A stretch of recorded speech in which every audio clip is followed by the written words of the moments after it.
આ તરફ મહેસાણાના વિજાપુરમાં પણ જળબંબાકારની સ્થિતિ જોવા મળી અને ત્યાં સુધી કે વિજાપુરમાં તો આબ ફાટ્યા જેવી સ્થિતિ છે, કારણ કે 4 કલાકની અંદર વિજાપુરમાં 8 ઇંચ વરસાદ વરસી ચૂક્યો છે અને 8 ઇંચ વરસાદના કારણે વિજાપુરમાં તો જળબંબાકારની સ્થિતિ પણ સામે આવી છે। ટીબી રોડ બોમ્બે સોસાયટી કે જે હાલ સમગ્ર સોસાયટી જાણે કે પાણીમાં ગરકાવ હોય તેવા દ્રશ્યો પણ સામે આવ્યા છે। જળબંબાકારની સ્થિતિ છે, ઘોટણ સુધીના પાણી ભરાઈ ચૂક્યા છે, જેને લઈ બજારો પણ સજ્જડ બંધ છે। દુકાનો, રહેણાંક વિસ્તારો, આ તમામ વિસ્તારોમાં અત્યારે વરસાદી પાણી જોવા મળી રહ્યા છે। મહેસાણાના વિસનગરમાં 2.5 ઇંચ વરસાદ ખાબક્યો છે।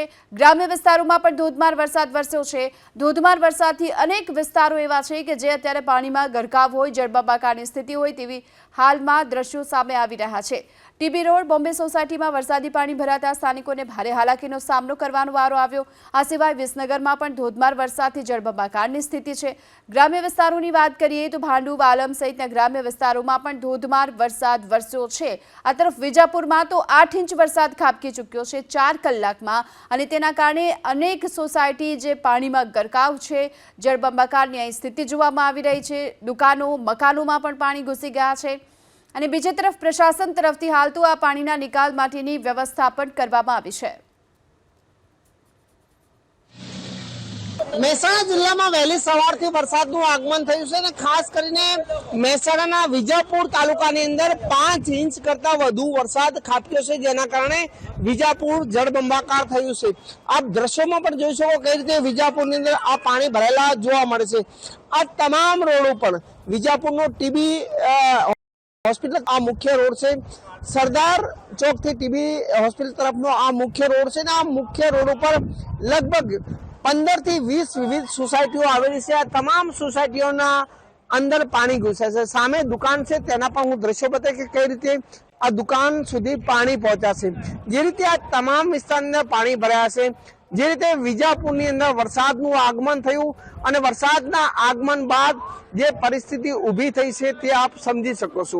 નગરપાલિકા હોય કે જૂથ પંચાયત જે પ્રી મોન્સૂન કામગીરી કરી છે તે પોકળ સાબિત થઈ છે, કારણ કે અહીંયા પ્રી મોન્સૂન કામગીરીનું કોઈ નામો નિશાન નથી। જે રીતે સફાઈ થઈ નથી ગટરો, જેના કારણે પાણીનો નિકાલ થતો નથી અને રોડ ઉપર પાણી ભરાયા છે। અહીંયા દ્રશ્યોમાં પણ આપ જોઈ શકો કઈ રીતે મુખ્ય રોડ ઉપર પાણી ભરેલા જોવા મળે છે।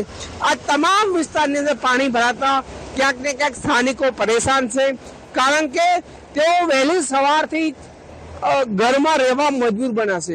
આજે શનિવાર છે તેવામાં તેમના બાળકો સ્કૂલે જઈ શક્યા નથી।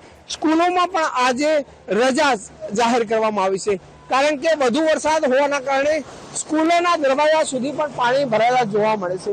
કોઈ પણ વાહન જ્યારે અહીંયા પસાર થાય છે તેમને આ પાણીમાંથી પસાર થવું પડશે। નાના વ્હીકલો અહીંયાથી પસાર થઈ શકતા નથી, કારણ કે આ તમામ વિસ્તારની અંદર પાણી ભરાતા ક્યાંક ને ક્યાંક સ્થાનિકો પરેશાન છે। મહેસાણાના વિજાપુરમાં વરસાદનું આગમન થયું ને ત્યારબાદ કેટલીક સોસાયટીઓમાં પાણી ભરાવાના દ્રશ્યો સામે આવી રહ્યો છે। હું ઉભેલો છું જલારામ સોસાયટી, વિજાપુરની આ જલારામ સોસાયટી છે। આ સોસાયટીની અંદર પાણી ભરાતા તમામ વાહનો પાણીમાં ડૂબેલા જોવા મળે છે। આપ જોઈ શકો છો કે જે વાહનો પડે છે તેના ટાયરો ડૂબે તેટલા પાણી અહીંયા ભરેલા જોવા મળે છે। આ સોસાયટીના દ્રશ્યો છે કે જ્યાં ઘરોની અંદર પણ પાણી ઘૂસ્યા છે। આપ દ્રશ્યોમાં પણ જોશો કઈ રીતે આ તમામ વિસ્તારની અંદર પાણી ઘૂસતા ક્યાંક ને ક્યાંક લોકો પરેશાન છે, કારણ કે જે પરિસ્થિતિની અંદર હાલમાં પાણી ભરેલા જોવા મળે છે। આ તરફના હું દ્રશ્યો બતાવી કે સોસાયટીની અંદર હું આપને બતાવીશ કે કઈ રીતે પાણી છે। અહીંયા આપ સમજી શકો છો કે મારું ઢીચણ સુધી અહીંયા પાણી ભરેલા જોવા મળશે। લોકોના ઘરોની અંદર પણ પાણી ઘૂસ્યા છે। આ તેના દ્રશ્યો છે કે કઈ રીતે લોકોના ઘરની અંદર પાણી ઘૂસ્યા છે। આ તમામ વિસ્તારની અંદર પાણી ભરાતા ક્યાંક ને ક્યાંક જે સ્થાનિકો છે તે પરેશાન છે, કારણ કે જે પરિસ્થિતિ ઊભી થઈ છે। આ દ્રશ્યોમાં પણ જોઈ શકો છો તમામ સોસાયટીના જે વાહનો છે તે પાણીમાં પડેલા જોવા મળે છે, તેના ટાયરો ડૂબે તેટલું પાણી છે। આ મકાનો છે તે પણ પાણી ભરાયેલા જોવા મળે છે। અહીંયા રહીશો છે તેમનાથી પણ વાત કરીશું, કારણ કે જે પરિસ્થિતિ ઊભી થઈ છે, જે રીતે વરસાદનું આગમન થયું ને વરસાદના આગમન બાદ પાણી ભરાય। કાકા શું નામ?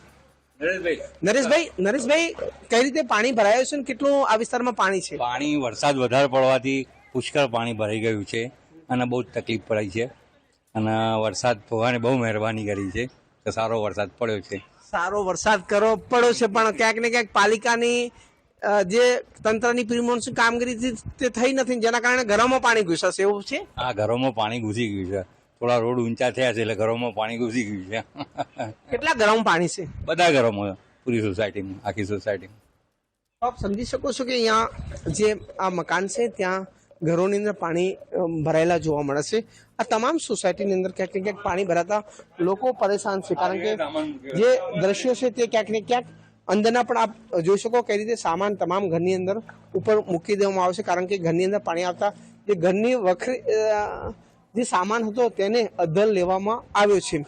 અહીંયા પણ હું દ્રશ્યો બતાવીશ કે કઈ રીતે આ વિસ્તારની અંદર પાણી ભરાય છે. ક્યાંક ને ક્યાંક પાણી ભરાતા લોકો પરેશાન બન્યા છે. જે રીતે અહીંયા સોસાયટીના નાકા સુધી પાણી ભરાયા છે.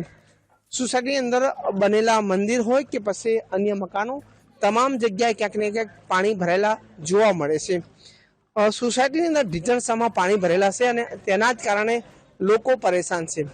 આ પણ મકાનના દ્રશ્યો આપ સમજી શકો છો કે કઈ રીતે આ મકાનની અંદર પાણી ભરાયા છે. જે રીતે દરવાજો છે તેની અંદર 2 થી 2.5 ફૂટ પાણી છે. હજુ પણ પાણી જે સોસાયટીના નાકા સુધી આવી રહ્યું છે. અંદર પાણી આવતા ક્યાંક ને ક્યાંક સ્થાનિકો પરેશાન છે.